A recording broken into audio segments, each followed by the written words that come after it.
There we go. Okay, Dwight, you're going to start. Okay. Good morning, brothers and sisters. Welcome to the last study of this current week. As we again return to our study in Daniel 11,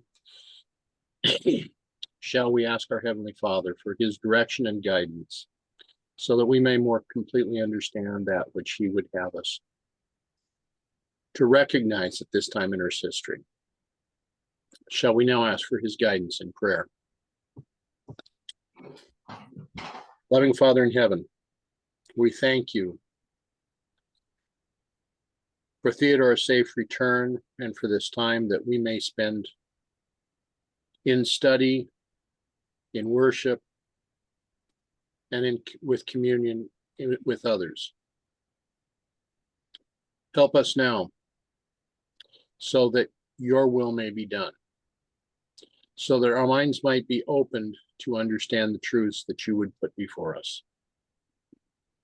Direct us now in all things. We ask for your guidance.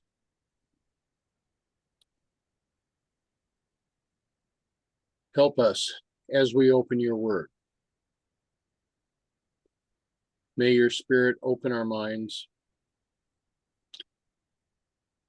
For at this time in Earth's history, we much need you. Forgive us of our sins and send your angels to protect us, to surround us, so that your will is done.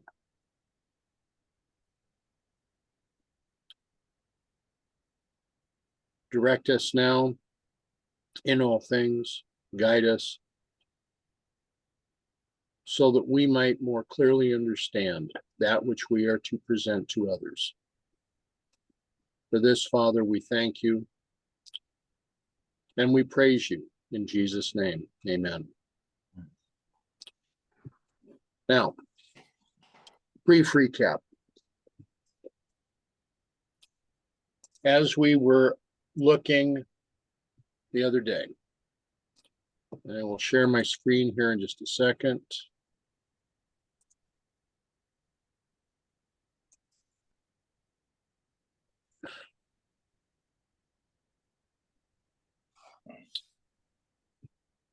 We were looking at a situation.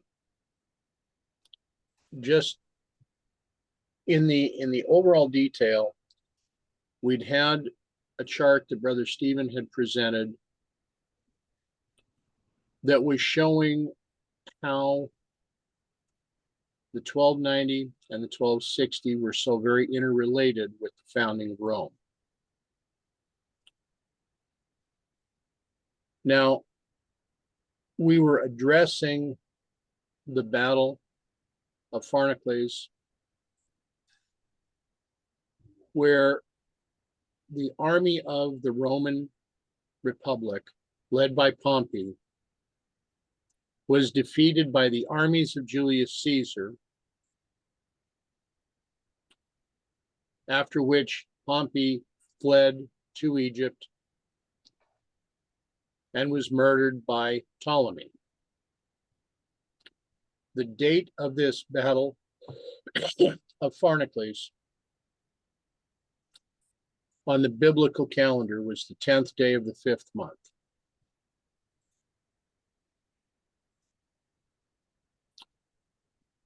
As Brother Stephen pointed out, that's very significant for us because the 10th day of the 5th month, as we are shown in Jeremiah 52:12, was the date of the destruction of the temple.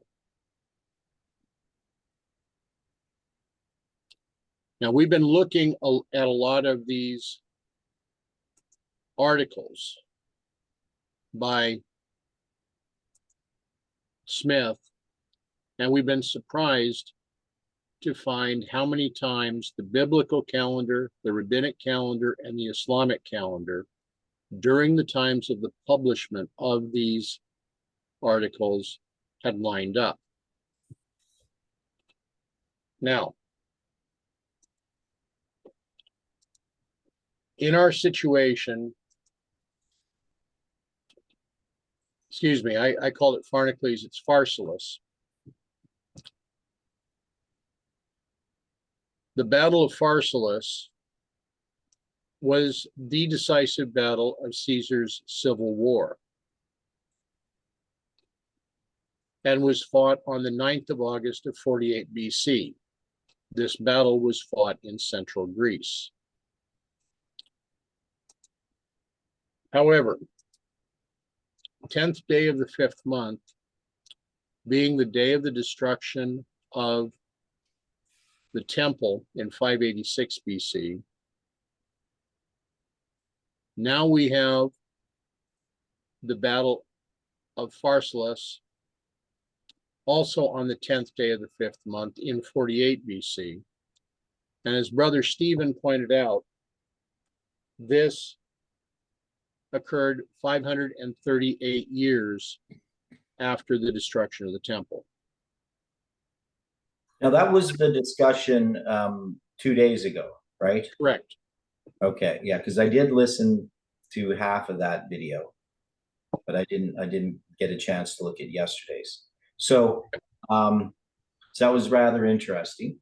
So the 538 years, which we tied to 538 BC, which on the 1843 chart is the year for the fall of Babylon, which is the Jewish year 538, the civil year.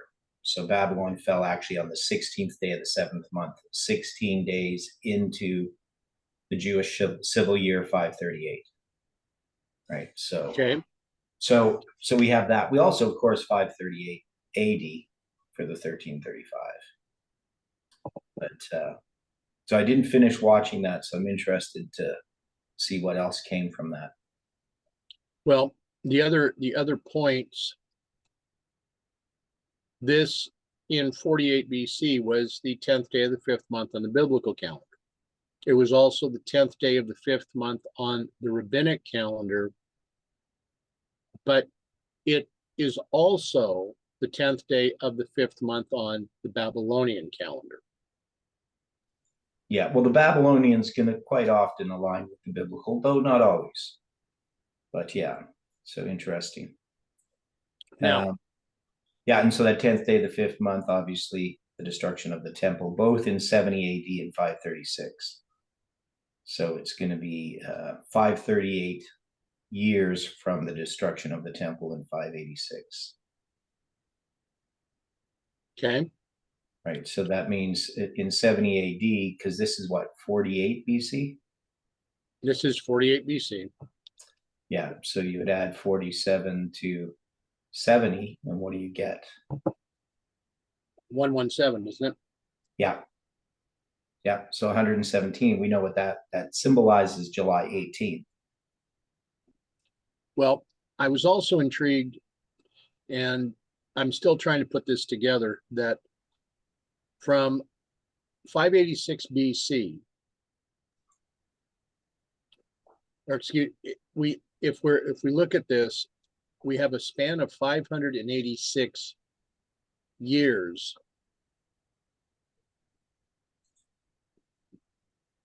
from 48 BC brings us to the year 539 AD. Yeah, well, that's because, well, because we're just kind of doing things. So it's going to give us 539 AD. If you did an inclusive count, it'd be 538. Okay. Right. That's just because you BC and AD, they're going to just reverse there. Right. So yeah, so that's naturally what would happen, because it's basically just the same math, but with no 0 year between BC and AD. Now, does that give us a chiastic structure? Yeah, well, that's naturally going to occur, right? So with that math, you're always going to end up with that, because if you have 538 years between 48 BC and 586, then if you go to the AD and you do it inclusive, it'll always end up. But that's what we're saying is the 538 BC and the 538 AD are connected as symbols, and So it's more the significance that it's 538 years from 586 to the Battle of Pharsalus, right? So that's going to create that other connection because 538 BC and AD are both connected by the same symbol. Does that make sense? Okay. Because it could be any year. If you took any year BC and you counted the number of years between it, to the destruction of Jerusalem, if you looked at AD, you'll get the same year in an inclusive count. But it still has already tied those symbols together. It's just one other way of looking at it. So when we were addressing this, it was kind of another confirmation of how the vision is established by Rome and not by Islam, and definitely not by Antiochus Epiphanes. Yeah, so I guess there was some kind of discussion or something regarding, I guess Jeff had discussed it or something regarding Rome establishing the vision. Correct. So can you go into that a little bit more? What's going on, if you understand it? Okay. From what I understood from the presentation on the American group's side last Sabbath on June, I believe it's June 29th. Yeah, June 29th. There were 2 points that Elder Jeff had addressed. One was that a challenge had been made of his statement that when the temple had been erected the second time, that the menorah, the 7-branch candlestick, had been changed to an 8-branch candlestick in use in the temple. And he identified this first as the apostasy of the Jews, and second, he was applying this as a symbol of Trump, being the 8th of the 7.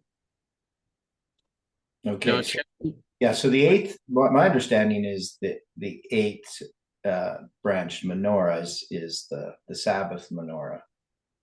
Just counting, what little I know, it's just they count to the 8th day, because they're counting from Sabbath to Sabbath inclusive. Is that right? Okay, the 8-branch menorah was, or the alternative menorah is what I'll call it, had never been sanctioned for use within the temple. Right. It was sanctioned for use only within homes. Yep.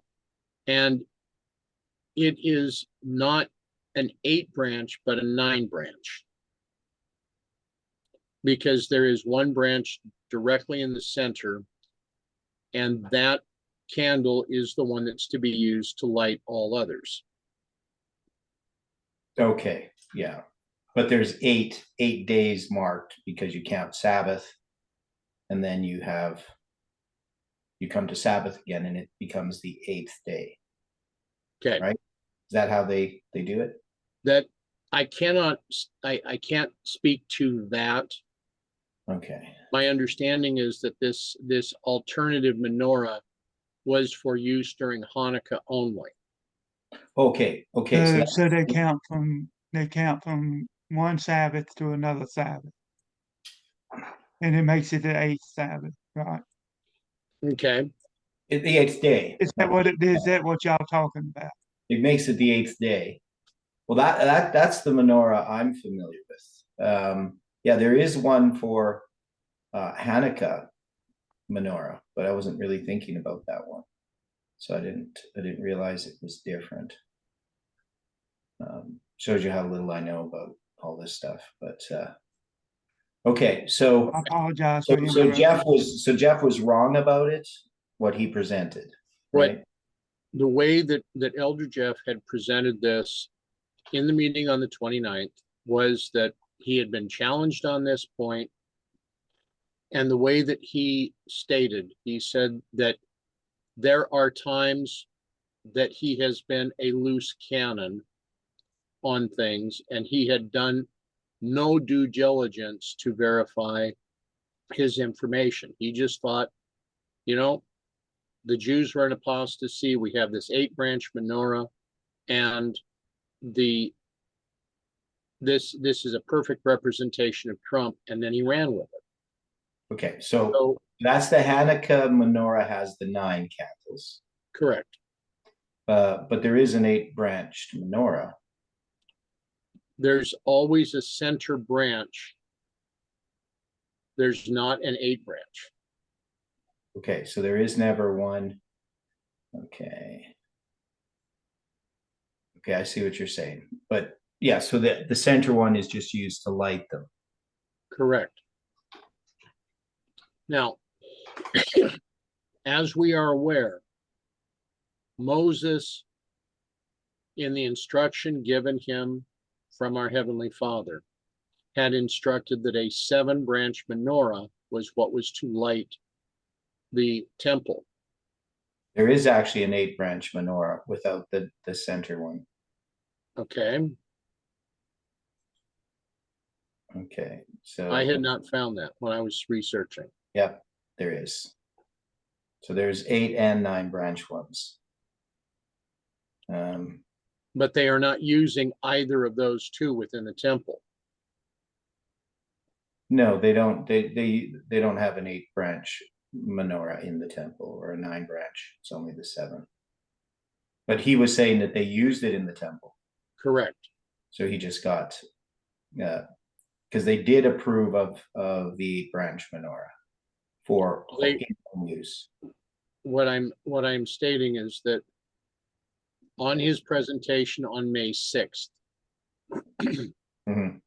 he was stating that the 8-branch menorah had been in use in the temple itself. Right, which it wasn't. Right? Correct.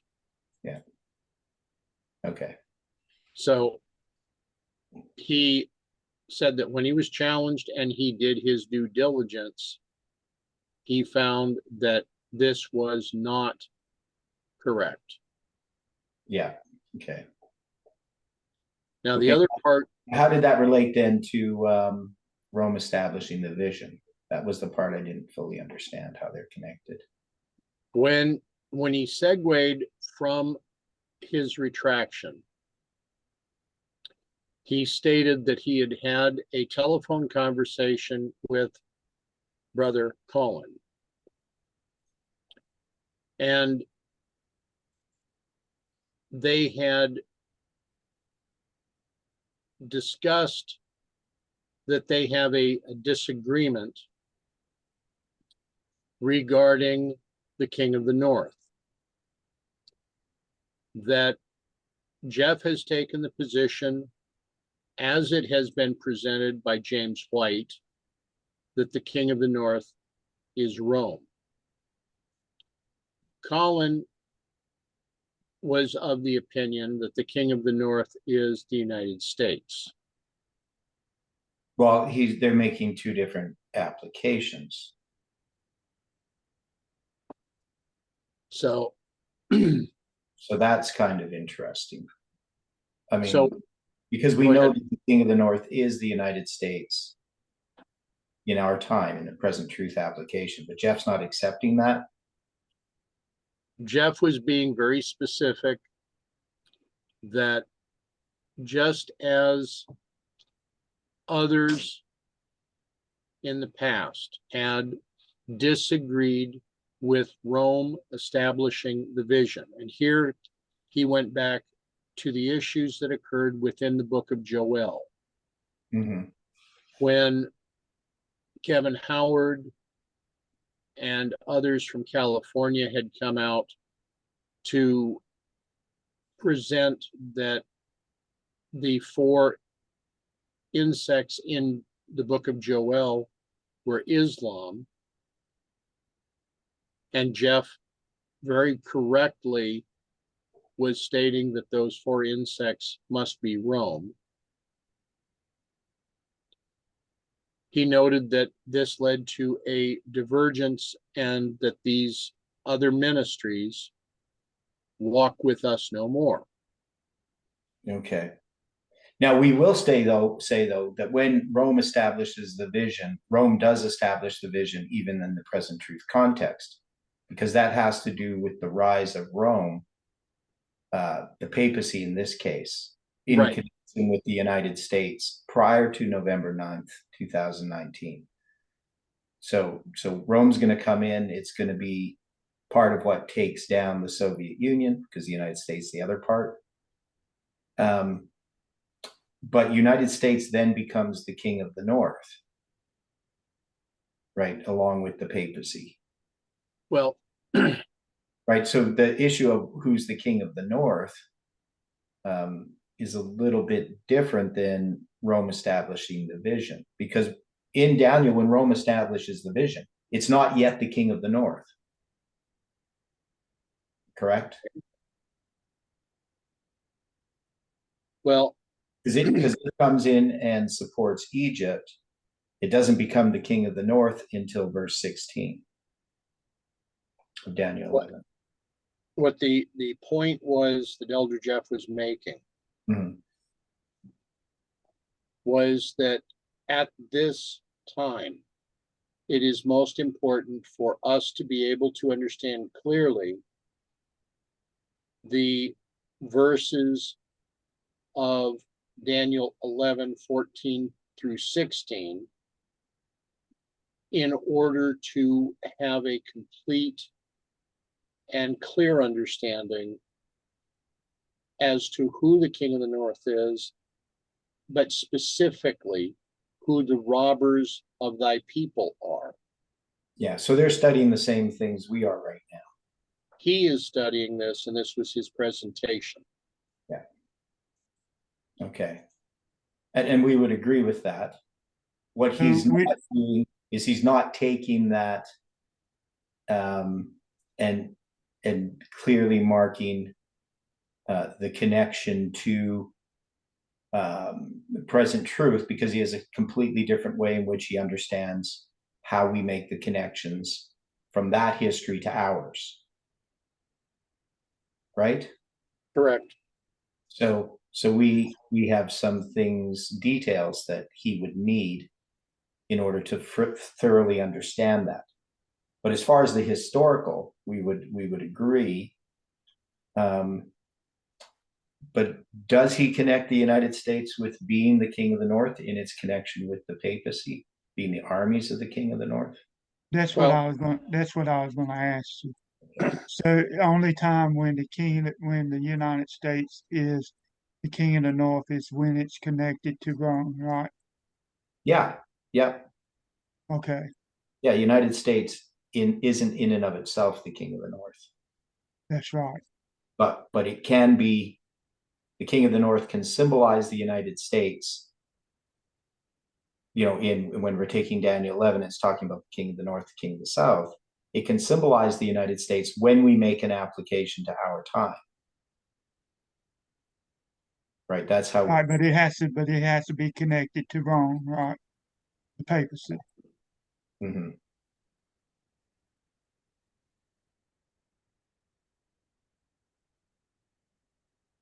So in the in the big picture,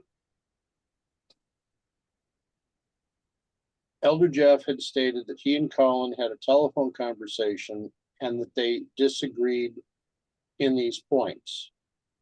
But he was applying this also to state that in the spirit of Philadelphian Adventism, that they could have a disagreement with each other and be able to talk it out without one deciding that the other was completely wrong and they were going to have to separate. So if you're part of the Philadelphian group, you could have disagreements and study things according to Ellen White's counsel. But if we're not part of the Philadelphian group, we can't do that. That seemed to be the premise he was approaching. Okay. He did not state that directly. Okay. Well, yeah, because I mean, part of the problem is, anytime anybody's had a disagreement, they just get cut off. And even when they're trying to do this in the spirit of brotherly love, to understand the truth, disagreements haven't been allowed. It's been called disruptive. Even when it's not even truly a disagreement, it's just a discussion about something, trying to understand something. Correct. So that's kind of interesting that they now can have disagreements.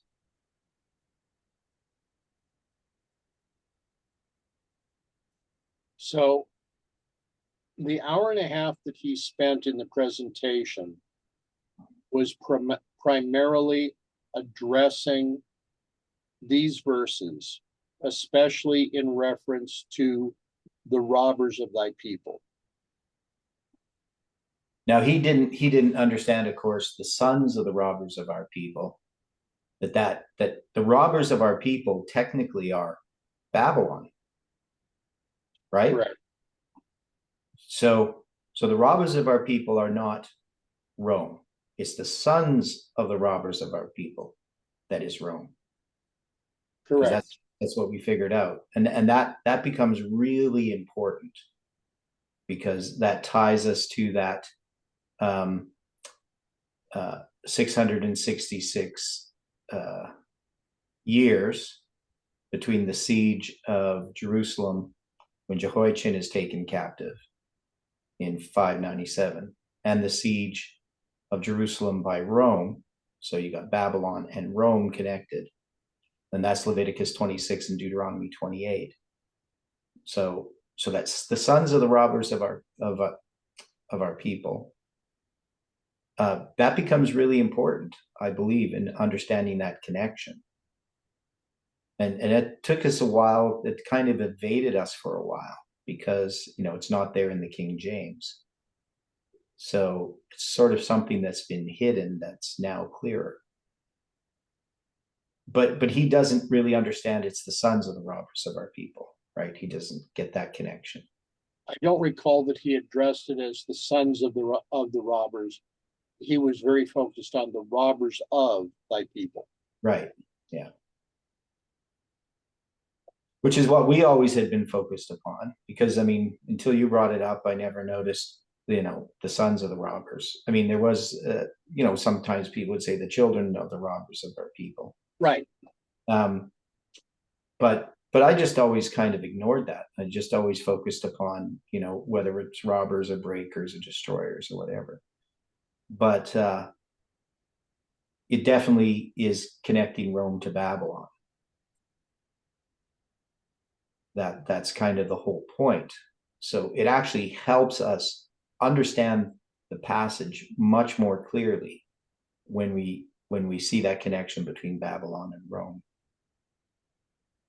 And that's why they established the vision, right? Correct. Because it's connecting to the vision, dealing with, Daniel 7, right? Because that's the vision that's being referred to in that whole context of Daniel chapter 10, 11, and 12 is that we have these different visions. And so when Rome establishes the vision, that's the Kazon. Right. And that leads us to Daniel chapter 7. So, I mean, this is an extremely important point that has taken us a long time to really get our minds around. And part of that is just, confirmation bias, having the blinders on, looking at something a certain way and not being able to see how it's connected to something else. So I think it's a major point. Rome establishing the vision and how we understand they do that. But I don't think Jeff would understand that at this point.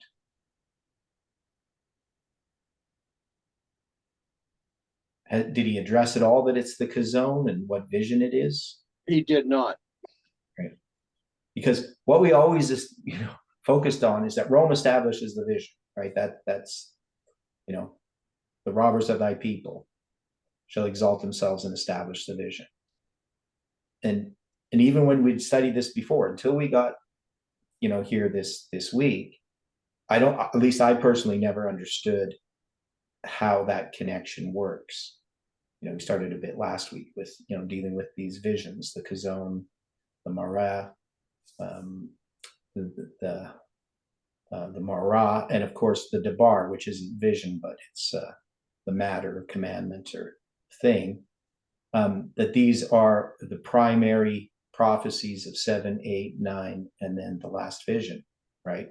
The last vision Right. being the marah rather than the mareh, right? Which is Daniel 8, right? And so I did have a discussion with William Pitt regarding this issue, which is rather interesting, which I'm going to spend a bit of time talking with him about it. But part of this this issue of these different visions has to do with what we call the second and the fourth, right? So when we look at the fourth angel, we had this little disagreement over this, but it was just language. So Ellen White never calls it the fourth angel, right? Right. Now we call it the fourth angel, and which is fine, right? Nothing wrong with calling it the fourth angel. We also need to recognize it's a repetition of the second angel's message. Babylon is fallen. But because of the Protestant churches have had a deeper fall, right? That fall has become complete. It there then is the call to come out of Babylon, which doesn't happen with the second angel, right? Okay. The second angel's message makes nothing about come out of her, my people. That's Revelation 18. Now the Millerites attached Revelation 18 to Revelation 14. That is, they just saw it was the second angel. And so they said, Babylon is fallen, come out of her, my people. But that call to come out of her, my people, is really in our history. They misapplied it to their history. Correct? Does that make sense? Would think so. Yeah.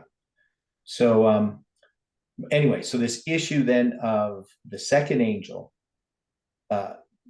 being in our history, it is the message of the second angel, but it is also the fourth angel, right?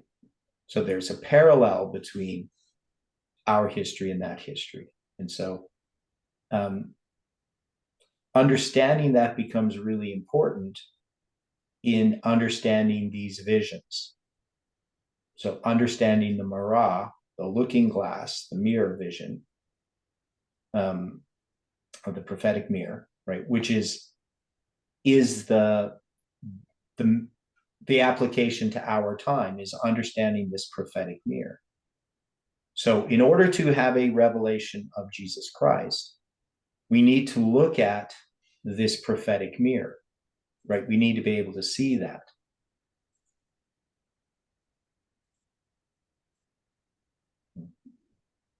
And I think, so it brings some importance to the light that's come in our time. So and this would be the problem with what's happened with Jeff and FFA, is light has come in our time, but it's hard for them to distinguish what that light is. because they don't have the framework to appreciate the significance of it. And the problem that Jeff had is how he created his line is he didn't realize it's a zoom into Ellen White's line. That Ellen White's line is the main line, right? It's only that we have a repeat of history that we have our line at all. It's not, you can't put our line into Ellen White's line. You can't have Ellen White because, you know, she has the Sunday law, Revelation 18 is future. And we're in the time of the angel of Revelation 18 since 9/11, right? So that's when the Sunday law commenced.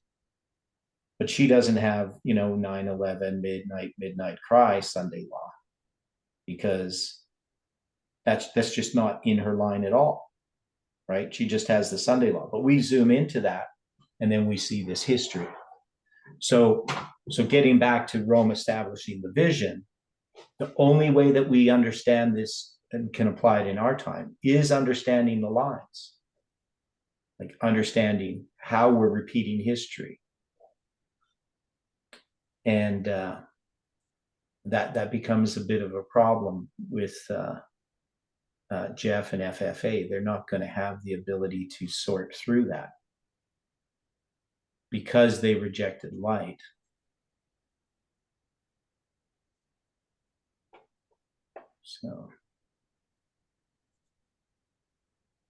So anyway,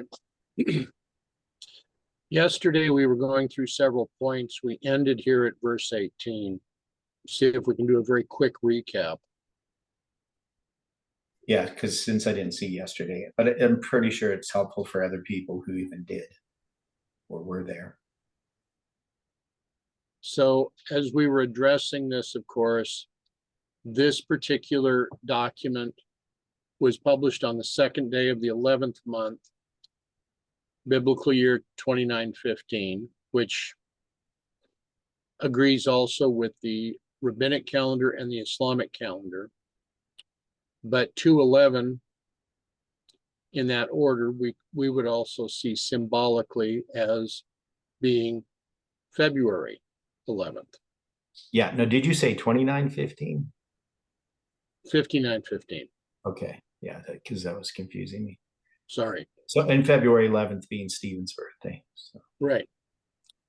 Now, of course, the next article was published on the 9th day of the 11th month on the biblical calendar, and is also in agreement with the rabbinic and Islamic calendar. So we have the symbol of 9/11 there.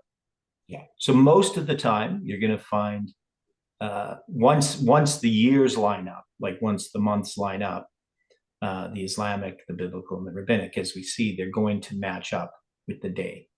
The only time that would differ is if the length of a particular month was, you know, 29 and 30 between the two, that they wouldn't. So in this period, while this Jewish year or biblical year is going, they're mostly going to line up, right? All three of them. Once you get past the, with the Islamic, theirs aren't a strict pattern of 30 and 29. Right. Where the rabbinic and the biblical are 30, 29 for the first 6 months, and then they can vary after that based upon the moon. So, but yeah, in this period, starting in 1870, these had lined up. So once you get past this year, because here we're in the 11th month, once you get into like the next year, then the rabbinic or the Islamic might differ. It depends if there's a leap month or not. If there is a leap month, then they would change. But if there isn't, they still would line up for a period of 2 years. Okay. Roughly. So just clarifying that. Okay. Now,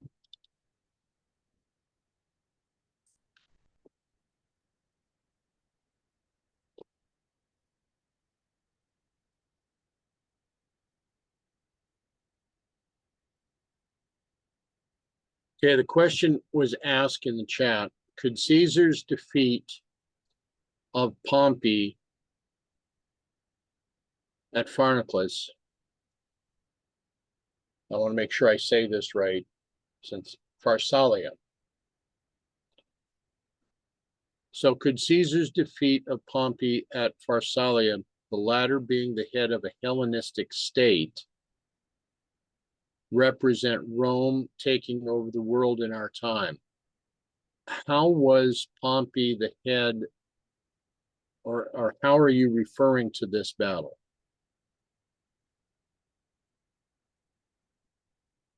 Oh, I said his defeat of Farnaces or Pharnaces. Okay, and when was this defeat?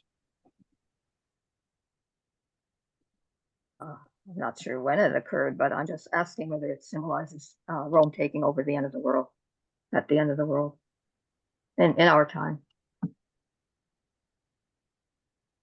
Because it's a conquest of Greece.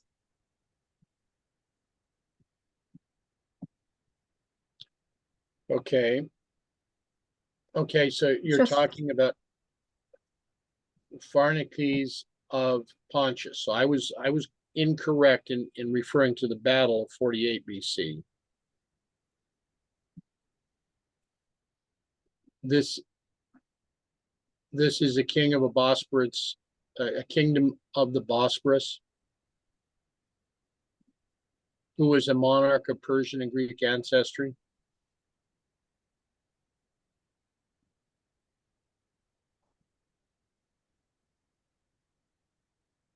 Is this who you're referring to? yeah.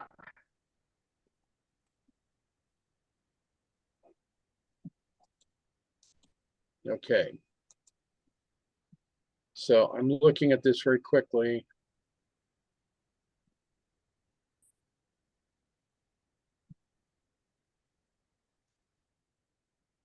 Okay.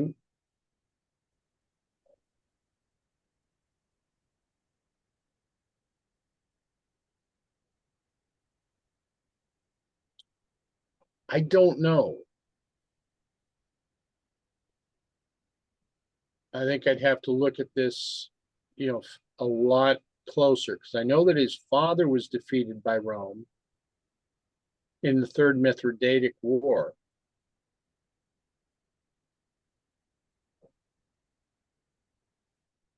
So I don't know that I have a direct answer for you.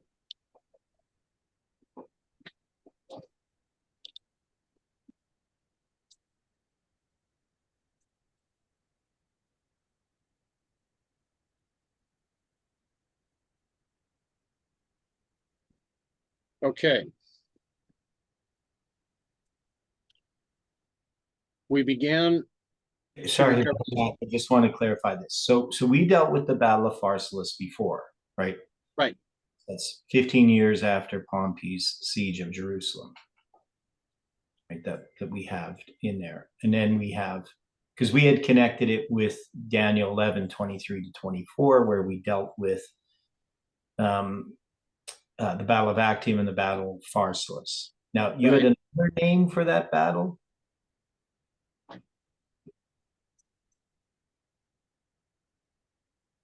I didn't understand your question. I'm sorry. Did you have another name for that battle? Like, were we conflating two different things? I was conflating two different things based on the question that was being asked from the chat. Okay. But is it just called the Battle of Pharsalus, or does it have? Yes.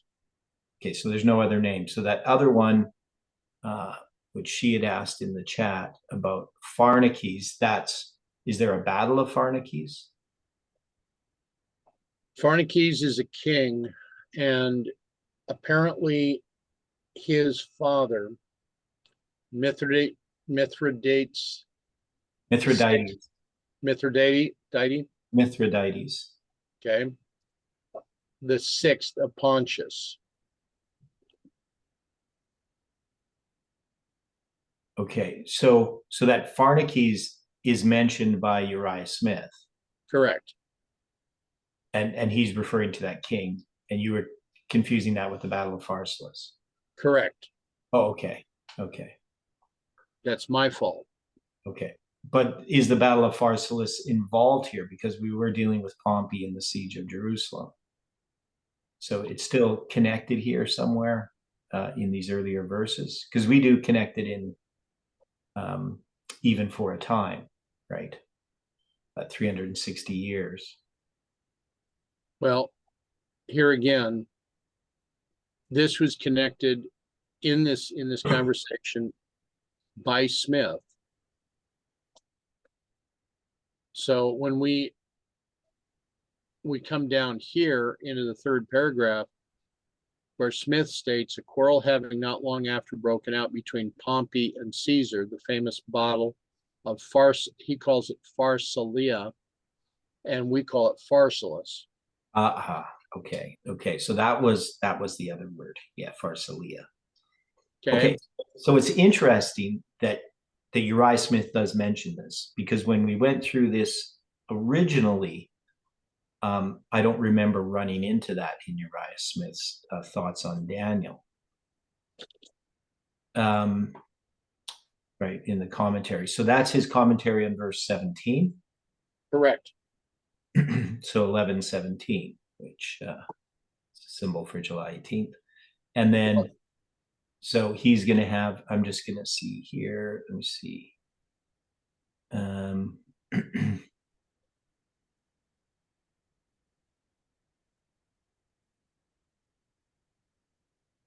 Yeah, it doesn't look like he mentions this, but I'd have to look through. Let's see.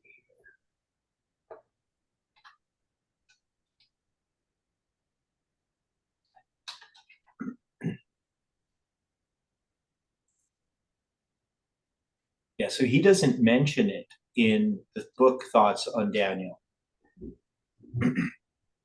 It's only here in his notes.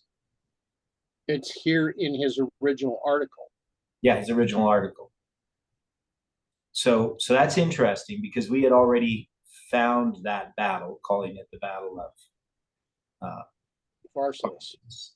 And we had connected it with the even for a time. So it's interesting that he brings it in here. Now, specifically, if you look at this verse, then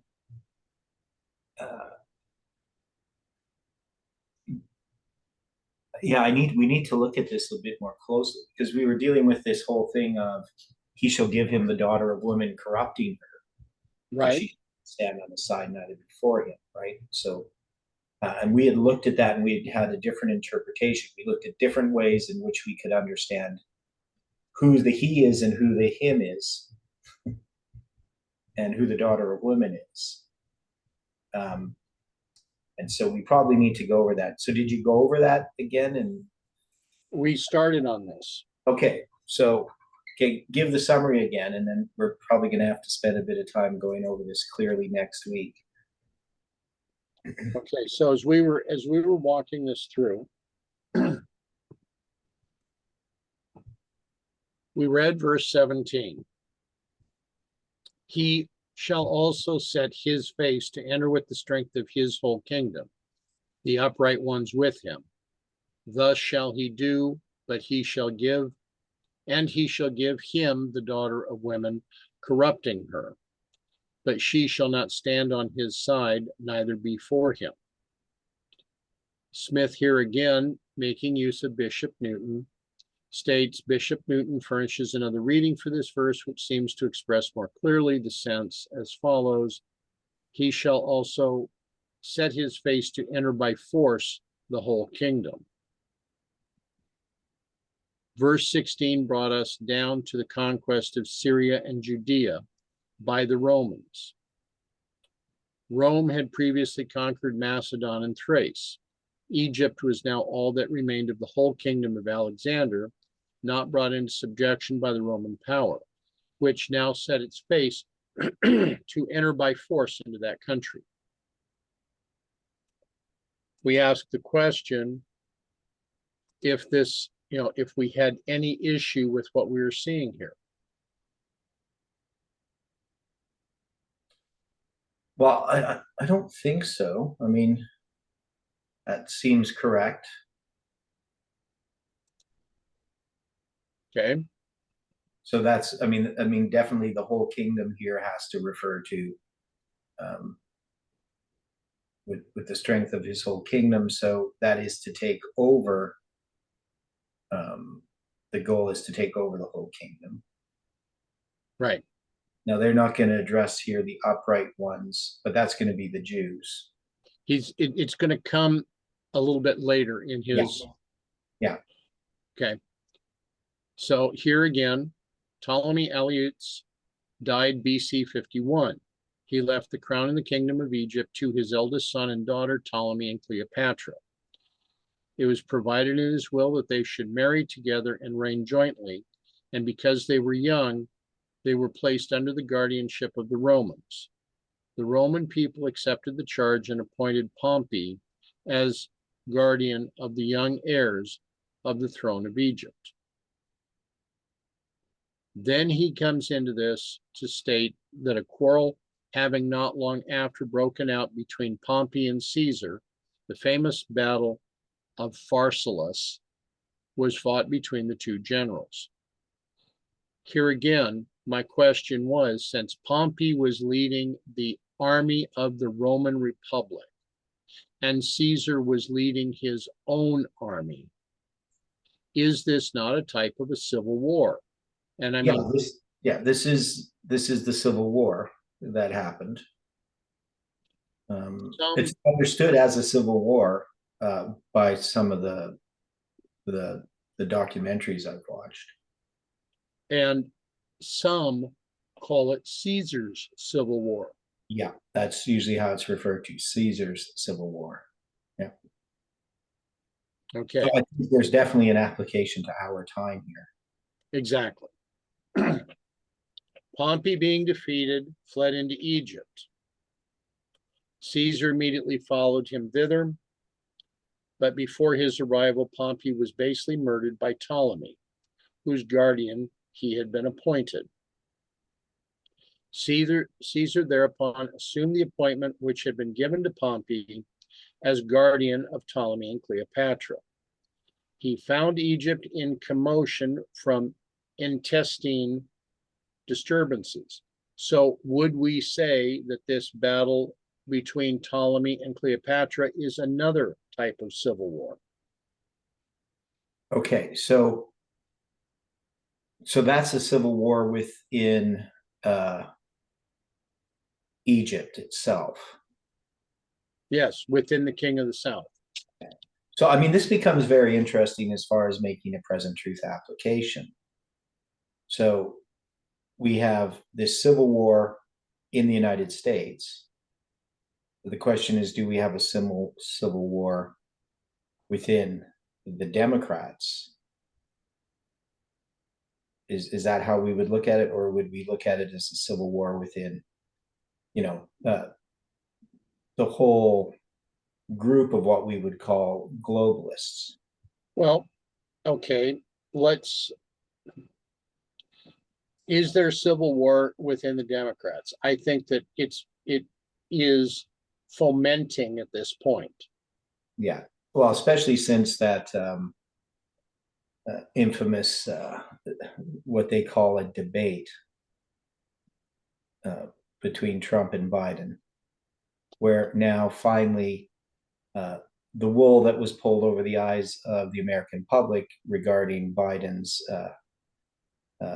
degenerative mental condition, his Alzheimer's, dementia, has been lifted. I mean, it's pretty hard for somebody to not recognize, because if you were just watching the mainstream media, you're not going to see how badly Biden had deteriorated. They couldn't really hide it in the debate. No. And then the question is, was the reason this debate was so early so that Biden could be unmasked, so that Biden could be removed and somebody else put into his place? There's different theories about what's going to happen, whether Biden will even be on the ballots when the election time comes, because they haven't picked, but they haven't had whatever you call that convention or whatever, right? Well, the convention is going to be this next month. Yeah, so prior to the convention, he's not officially the candidate, right? That's correct. And so this may be a way of exposing him, and then either him resign or they just pick someone else at the convention as the candidate. Because they still do that, right? That is quite correct, because at this point, and in order to look at this historically, Okay. 1968, you had a sitting American president that had the opportunity to run for a second term of his own, and that was Lyndon Johnson. Mm-hmm. Now, Johnson made the decision not to run in 1968. This opened up a major battle. Who was going to replace Johnson? The Democratic primaries that year favored Robert Kennedy. He died in June of 68, Mm-hmm. being murdered in Los Angeles. When they held the convention, there was great battles that went on at the time of the convention. And that convention was held in Chicago, just like the convention will be held this year. Okay. Coming out from that convention was a very weak Democratic Party behind Hubert Horatio Humphrey. Humphrey was defeated by Richard Nixon only because there was a third-party candidate running that year by the name of George Wallace.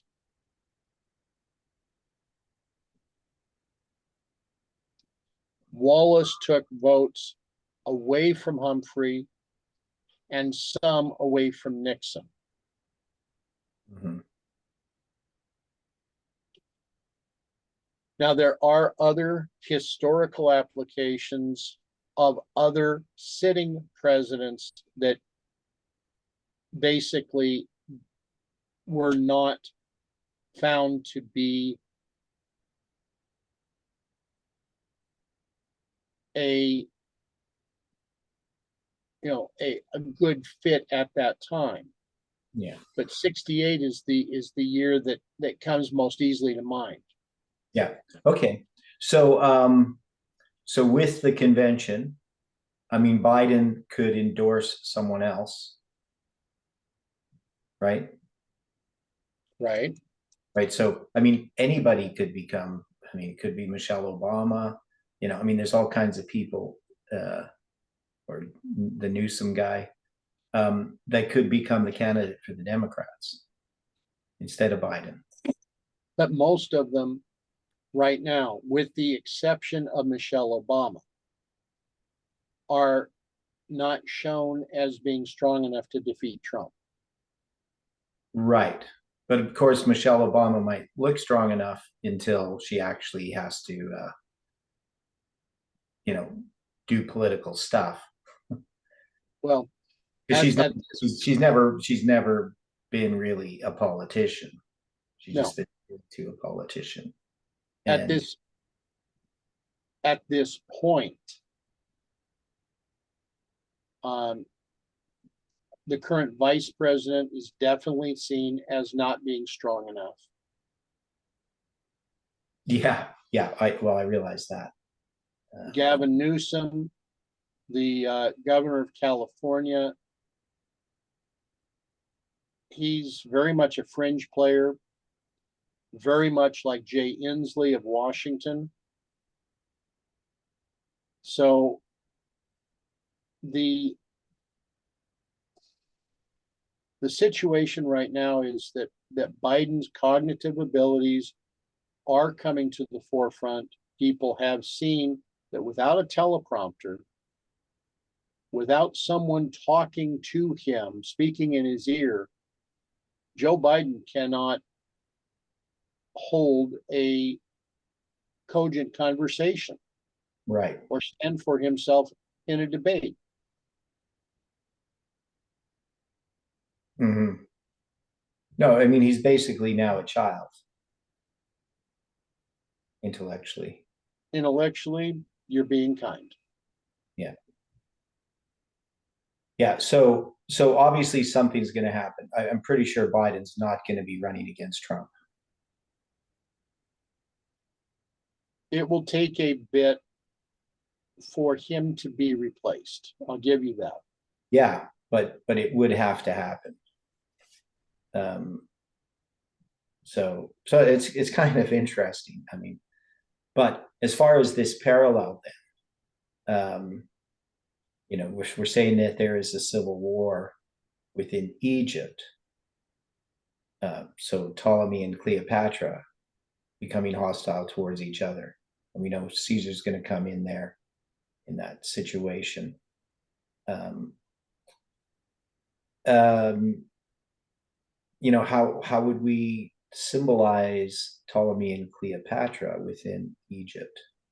Well, the point as we went further in this paragraph, Mhm. and I'll come back to your question. Yeah. Caesar, okay. Caesar thereupon assumed the appointment which had been given to Pompey as guardian of Ptolemy and Cleopatra. He found Egypt in commotion from intestine disturbances, Ptolemy and Cleopatra having become hostile to each other, and she being deprived of her share in the government. Notwithstanding this, he did not hesitate to land at Alexandria with a small force, 800 horsemen, 3,200 foot soldiers, take cognizance of the quarrel and undertake its settlement. The troubles daily increasing, Caesar found his small force to be insufficient to maintain his position, and being unable to leave Egypt on account of the north wind, which blew at this season, he sent into Asia, ordering all the troops he had in that quarter to come to his assistance as soon as possible. And that's going to be the time in which Julius Caesar, connects with Cleopatra, and he's going to go into Alexandria, and then there's going to be all that stuff that happens. Correct. Right. Okay. Yeah. So I've studied this history. He explains it a little bit differently, but it's the same history. That's all I just wanted to clarify. Okay. Okay. In the most haughty manner, he decreed that Ptolemy and Cleopatra should disband their armies, appear before him for a settlement of their differences, and abide by his decision. Egypt being an independent kingdom, his haughty decree was considered an affront to its royal dignity, at which the Egyptians, highly incensed, flew to arms. Caesar replied that he acted by virtue of the will of their father Aleuts, who had put his children under the guardianship of the Senate and the people of Rome, the whole authority of which was now vested in his person as consul, and that as guardian, he had the right to arbitrate between them. Okay. So we had looked at this before. So Aletes. Yeah, and so this is something which Caesar had claimed, but it's disputed whether that actually was true. Okay. Right? Do you remember that? I'm just going to accept what you're saying right now. Yeah. I don't remember it. What I remember is that Caesar made this claim, and it was based on sort of a rumor that wasn't really proven, but that was the reason why he believed he had this authority that Ptolemy Aletes had. But yeah, it's hard to know. People have disagreements regarding exactly the veracity of what Caesar was claiming, whether it's something later that was promoted as being true, or whether, so whether Caesar just made this up, there's disputes about it. So we're going to have to look into that again, because that becomes an important point. Okay. Caesar's authority. So what we have here is we have Caesar and Pompey in a civil war, which represents something in with the United States itself. But then we have a man and a woman, right, in Egypt, Right. figuring out, well, what does that symbolize in that civil war that was happening, and that it's going to be Caesar that's going to try to resolve that civil war in Egypt. But of course, it's to his ends. So yeah, this becomes a really interesting, especially at this time, parallel. So It does. yeah, so we really have to understand how this applies historically and how it applies presently. So as we went through this, the matter was finally brought before him, and advocates appointed to plead the cause of the respective parties.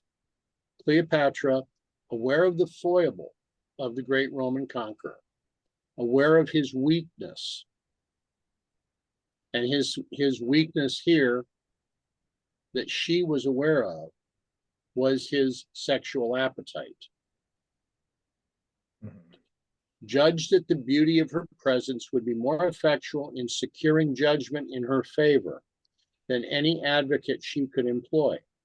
To reach his presence undetected, she had recourse to the following stratagem.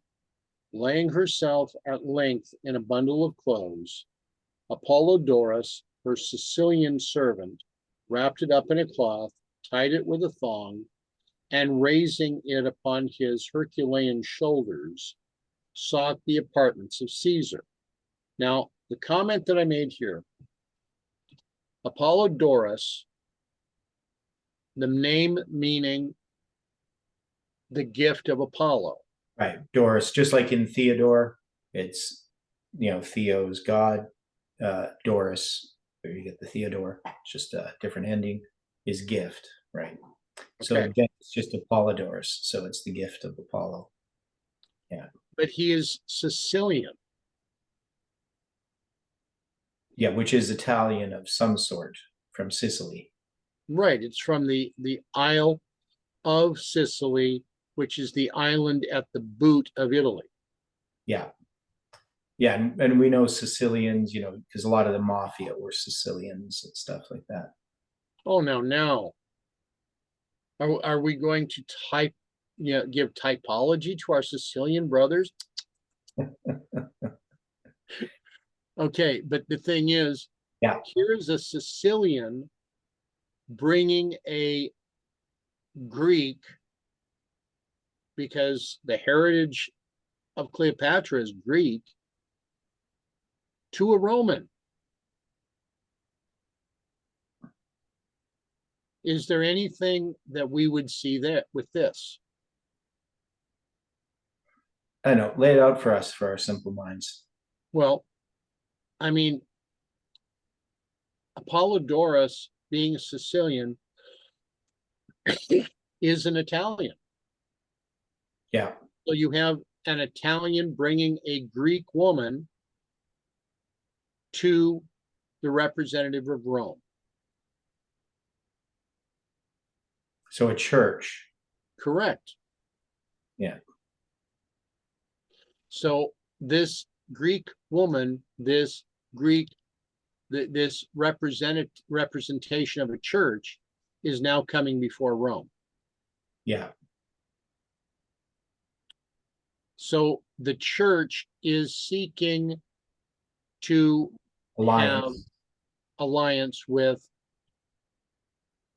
the civil power.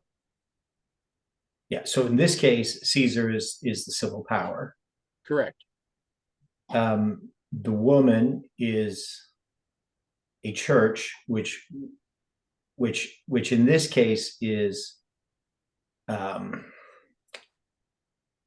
mean, it's it's Egypt, right?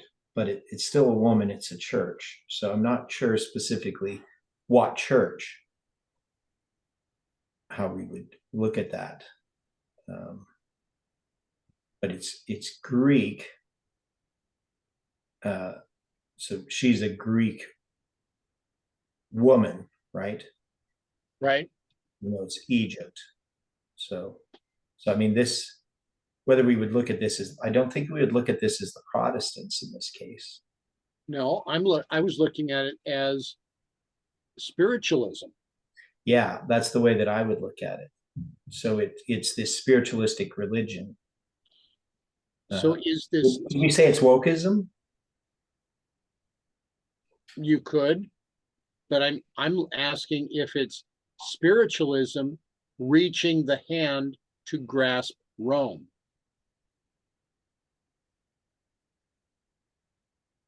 Okay. Now we know it's in Ellen White's illustration, it's the United States that reaches its hand, but of course, that means if it's going to grasp hands, the other ones have to reach their hands as well. Correct.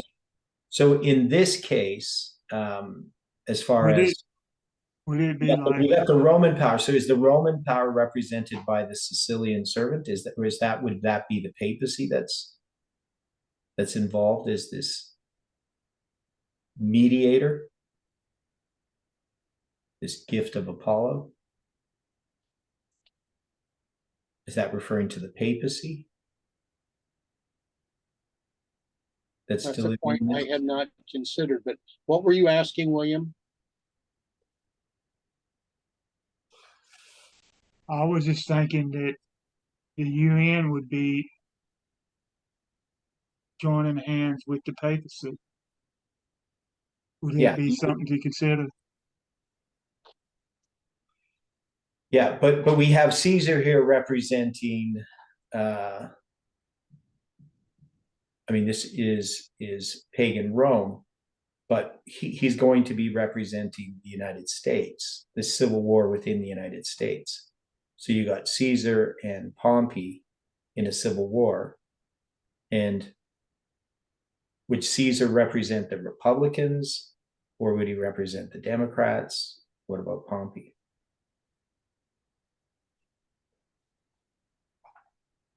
I would almost think that Pompey would be representing the Democrats. Yeah, that's the way I would have looked at it, and Caesar representing the Republicans.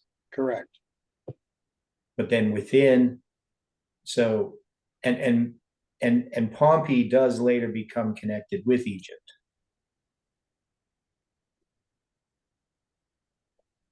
Okay, now the question asked again in the chat, just as it was yesterday.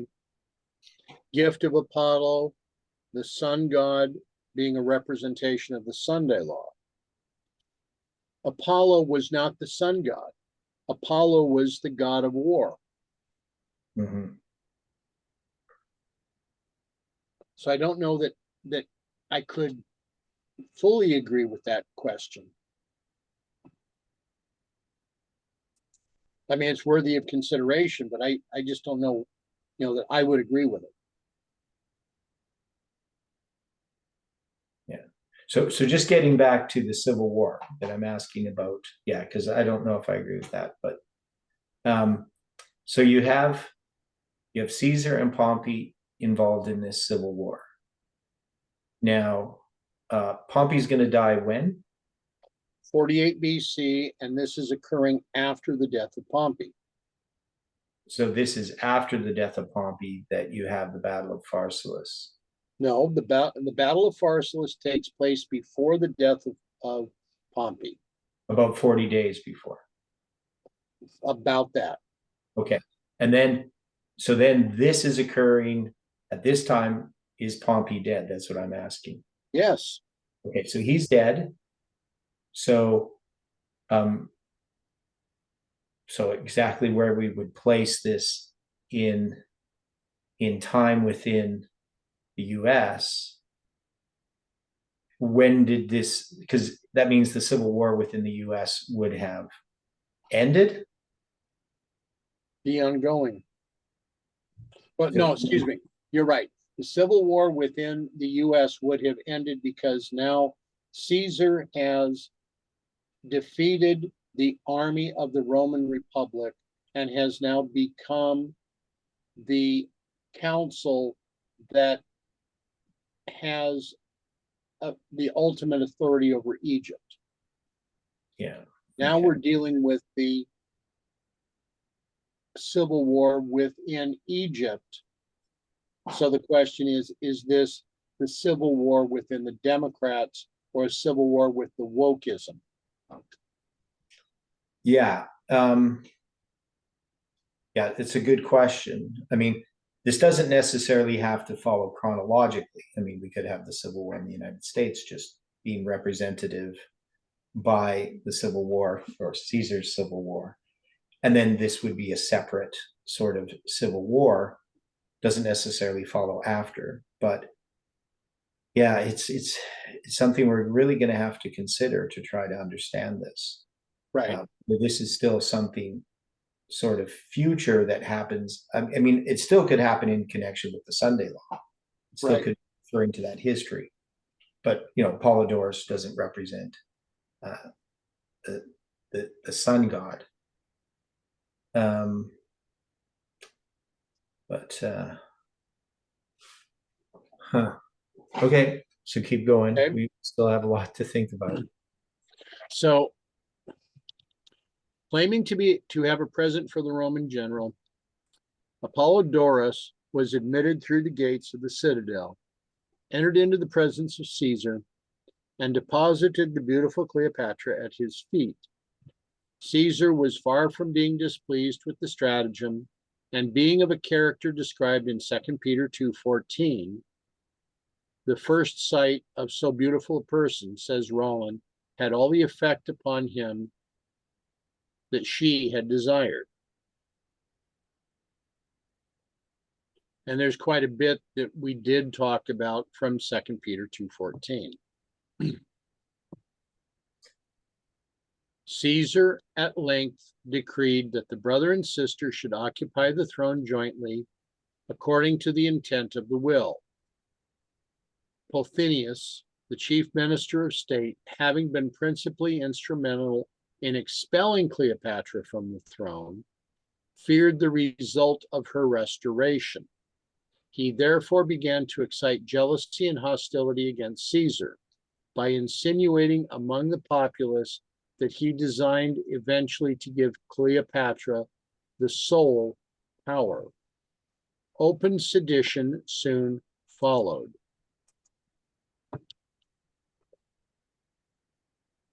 Achille, at the head of 20,000 men, advanced to drive Caesar from Alexandria, skillfully disposing his small body of men in the streets and alleys of the city. Caesar found no difficulty in repelling the attack. The Egyptians undertook to destroy his fleet. He retorted by burning theirs. Some of the burning vessels being driven near the quay. The Quay. That one word has got so many different pronunciations. Really? Yeah, it does. Several of the buildings took the city took fire, and the famous Alexandrian library containing nearly 400,000 volumes was destroyed. Okay, so it should be pronounced key, I guess, eh? That's the way I've heard it, but Yeah. again, this is a pronunciation that I've heard more with in the British vernacular than I've ever seen in American English. Yeah, Quay, it's sometimes pronounced that as well. So K or key or K or Quay. But originally it was pronounced key. And it used to be spelled Key. Right. Okay. So That's interesting. From a geeky sort of way. Okay. Okay. So the war growing more threatening, Caesar sent into all the neighboring countries for help. A large fleet came from Asia Minor to his assistance. Now, how do you pronounce this man's name? Mithridates?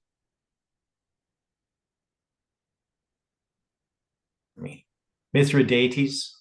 Mithridates set out for Egypt with an army raised in Syria and Cilicia. Antipater, the Idumean, joined him with 3,000 Jews. The Jews who held the passes into Egypt permitted the army to pass on without interruption. Without this, the whole plan must have failed. The arrival of this army decided the contest. A decisive battle was fought near the Nile, resulting in a complete victory for Caesar. Ptolemy, attempting to escape, was drowned in the river. Alexandria and all Egypt then submitted to the victor. Rome had now entered into and absorbed the whole of the original kingdom of Alexander. Now, here again, in addressing Antipater, one that is against the father, and the fact that he was Idumean, or he was of descent of Edom, right. An Edomite. Edomite, which means he was a direct descendant of Esau. Mm-hmm.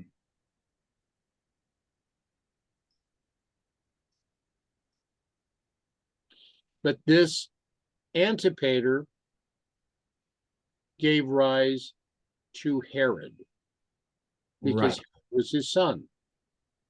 Mm-hmm.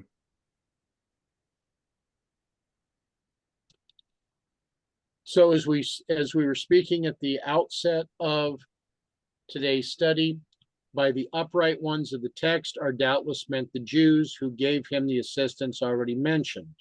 Without this, he must have failed. With it, he completely subdued Egypt to his power, BC 47. The daughter of women corrupting her, the passion which Caesar had conceived for Cleopatra, by whom he had one son, is assigned by the historian as the sole reason of his undertaking so dangerous a campaign as the Egyptian War. This kept him much longer in Egypt than his affairs required. He spending whole nights in feasting and carousing with the dissolute queen. But, said the prophet, she shall not stand on his side nor be for him. Cleopatra afterward joined herself to Antony, the enemy of Augustus Caesar, and exerted her whole power against Rome. Okay, so just a couple of things here. So as far as how Uriah Smith understands this, he doesn't, so when he says he shall give him the daughter of women, going back to that, who does he have the he and who is the him? Is it he that is he having the daughter of women being Cleopatra? That seems to be the way he's approaching it. Because he doesn't explicitly state this. So then who's the he that gives the daughter of women?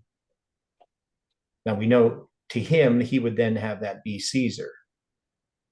But he doesn't say specifically who the he is. The he is that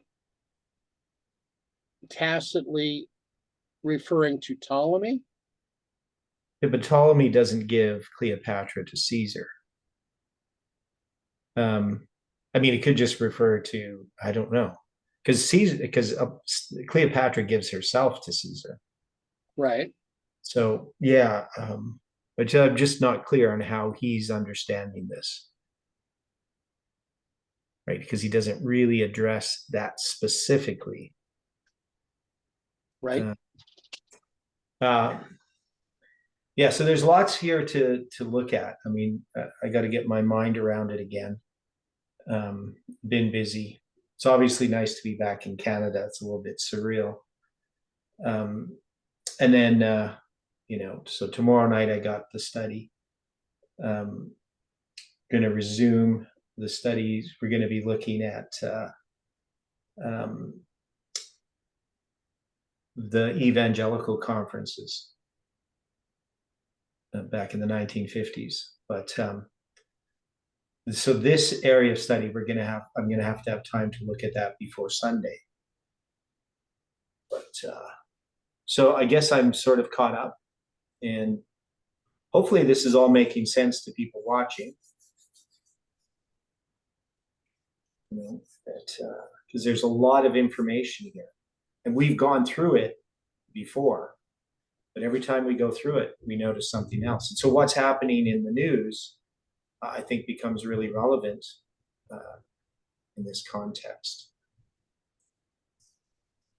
And also what's happening with FFA, what they're discussing. Okay, so. Okay, Dwight. Okay. We have come to the end of our time for today's study for this week. Do we have any other comments or questions? Just one little point, just on the date today. So, of course, it's Independence Day. In America. Yeah, in America. Yeah, and it's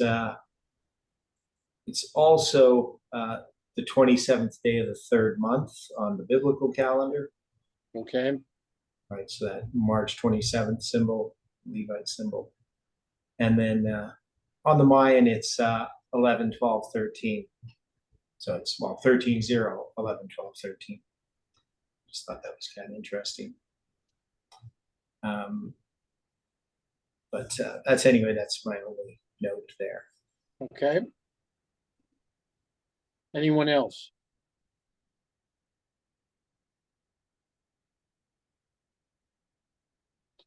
Okay, shall we then close with prayer? Gracious Father in heaven, we thank you for spending this time with us and helping our minds to be open to the truths of your word. We pray for your direction today. Show us, Father, that which you would have us to understand. Guide us so that that which we do today may bring glory to your name. For this, Father, we thank you. For this, we praise you. In Jesus' name, amen. Thank you, each one, for all of your contributions today.